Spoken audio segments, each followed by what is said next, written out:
So now the first thing that we have to learn, जो पहली बात हमें लर्न करनी है इस यूनिट में, वो ये है कि स्ट्रेस क्या होता है बेसिकली।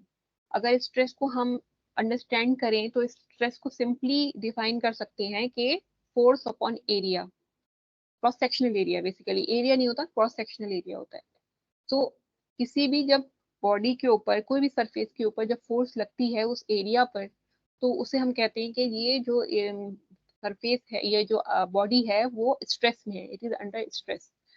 और उसमें जब स्ट्रेस लगता है तो उसकी एक स्ट्रेंथ होती है, यानी उस बॉडी की कैपेबिलिटी होती है कि उसके आगे, उसके बियॉन्ड दैट फोर्स एक फोर्स आती है थ्रेशोल्ड, कि उसके आगे वो उसको बेयर नहीं कर पाएगी, तो वो ब्रेक हो सकती है या वो बॉडी डिफॉर्म हो सकती है।